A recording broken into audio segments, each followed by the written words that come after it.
Welcome back to my YouTube channel. आज हम आपके लिए लेकर आए हैं एक नया सा टॉपिक। जो हमारा टॉपिक है वह है एचसीएफ एंड एलसीएम। एचसीएफ मतलब महत्तम समापवर्तक और एलसीएम मतलब लघुत्तम समापवर्तक। इसमें हम जानेंगे कि महत्तम समापवर्तक और लघुत्तम समापवर्तक किस टाइप से निकाले जाते हैं। तो इससे पहले चैनल को सब्सक्राइब कर लीजिएगा ताकि ऐसी वीडियो अब तक पहुंचते रहे। तो चलिए हम चलते हैं टॉपिक की ओर। तो टॉपिक में पहले हम जानेंगे कि गुणनखंड, जो गुणनखंड होते हैं, गुणनखंड क्या कहलाते हैं। जो गुणनखंड होते हैं वह हमारे लघुत्तम समापवर्तक में भी काम आते हैं और महत्तम समापवर्तक में भी काम आते हैं। तो पहले हम जान लेते हैं कि गुणनखंड क्या होते हैं। तो जो गुणनखंड होते हैं, तो गुणनखंड है यदि ए बी को पूर्णतः विभक्त कर दे, यानी यदि हम ए मान ले, मतलब 35 माना हमने, विभक्त कर दे या ए माना 35 को, बी को, तो ए को बी का गुणनखंड कहते हैं।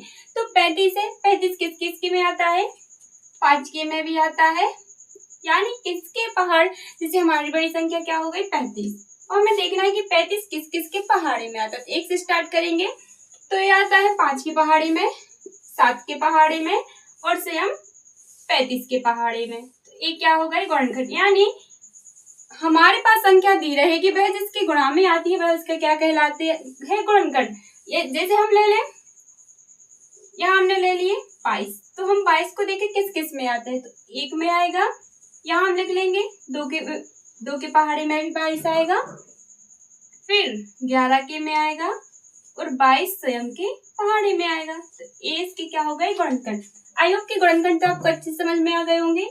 अब चलते हैं गुणज की ओर। जो हमारे गुणज होते हैं, गुणज में भी सिंपल सा है कि बी को ए का गुणनखंड करें। मतलब जो गुणज होते हैं, जैसे हमें 3 की गुणज लिखना, तो हम बोले कि 3 की हमें 9 गुणज लिखना, तो हम क्या करेंगे, इसमें हमें 3 की गुणज लिखनी, यानी 3 एकम 3 6, 3 त्रिका 9, 3 चौके 12, 3 पाँच 15, 3 चौक 18, ऐसे हम लिखते जाएंगे, यानी 9 तक। तो 1 2 3 4 5 6 हमें 3 और लिखना, तो ये हो जाएंगे हमारे गुणज। यानी हम बोले 5 की गुणज लिखना, तो 5 का गुणज मतलब हम 5 का पहाड़ा लिखेंगे। हम बोले 12 का गुणज लिखना, तो हम 12 का पहाड़, तो ये हमारे कहलाते हैं गुणज। आई होप कि गुणनखंड एंड गुणज दोनों समझ में आए होंगे। अब हम चलते हैं एचसीएफ की ओर। बारी आती है महत्तम समापवर्तक की। तो जो महत्तम समापवर्तक होता है, यानी हमारे पास 2 या 2 से बड़ी संख्याएं दी रहती है, उसको हम विभक्त करते हैं, यानी जो संख्या से पूरी तरह से विभक्त हो जाए वो क्या कहलाता है महत्तम समापवर्तक। जैसे हमारे पास 2 संख्याएं दी है, यानी 35 और यहाँ पर दी है 42, इसको हम विभक्त करेंगे तो इसको हम देखेंगे कि पूरी तरह विभाजित होना चाहिए। जैसे ये 35 है, तो 35 कितने से होगा, 5 से विभाजित तो होगा, लेकिन जो 42 है, 42 क्या विभाजित होगा 5 से, नहीं। तो ए जो 5 है वो 5 नहीं आएगा।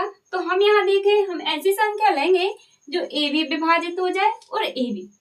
तो हम लेंगे 7 पौना 35 और 42 भी किस में आती है, सच्चम 42, यानी हम अभाज्य गुणनखंड विधि से इनको तोड़े। यहाँ हम लिख लेंगे 35, 5 से करेंगे हम 5 7 35, फिर यहाँ करेंगे 7 एकम 7, ये तो टूट गया। अब बारी आती है 42 की,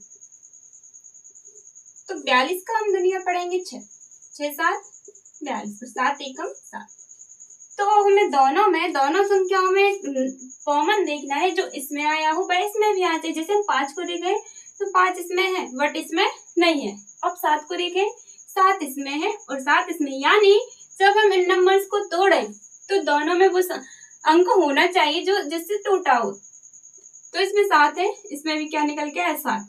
तो जो इसका एचसीएफ है, यानी महत्तम समापवर्तक के वह निकल के क्या आ जाएगा 7।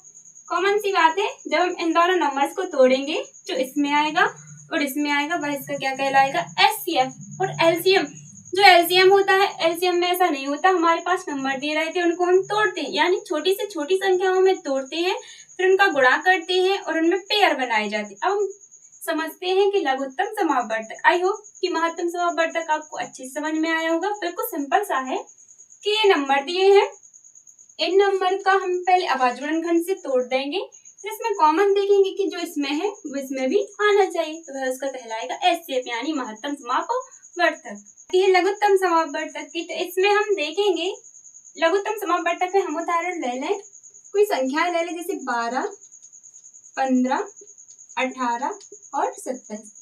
तो इन संख्याओं को हमने ले लिया।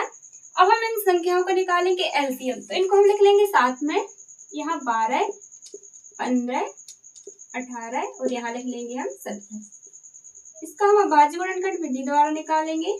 तो इसमें हम पहले देखते हैं, हम छोटी से छोटी संख्या यानी 2 से देते हैं, तो 2 से देंगे हम, तो 2 × 12, 15 में नहीं जाएगा, 15 को हम लिख देंगे ज्यों का त्यों।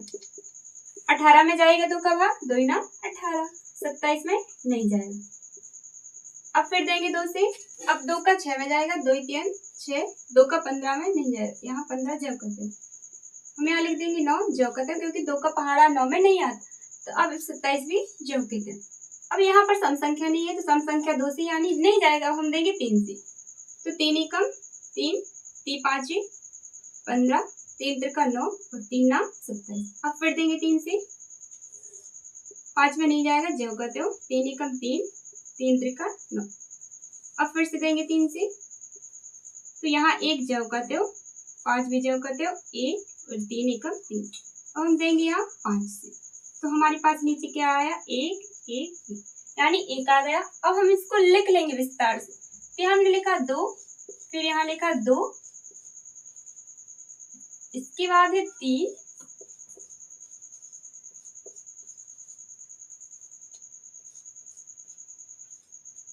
अब हम इन सब का कर देंगे गुणा। तो कितना आ जाएगा, 2 दूनी 4, 4 तिया 12, 12 × 3 36। अब 36 का करेंगे हम 15 में, हमें गुणा करेंगे, तो 15 छक्के 90, यहाँ 9, 15 × 3 45, 45 में हम 9 को ऐड कर देंगे, तो क्या आ जाएगा 54। तो जो हमारा एलसीएम निकल के आया भाई कितना आ गया, 540। तो एलसीएम हम इस टाइप से निकालते हैं, और एचसीएफ में देखा जाता है कि जो दोनों में संख्या होती है उसका क्या कहलाता है, एचसीएफ।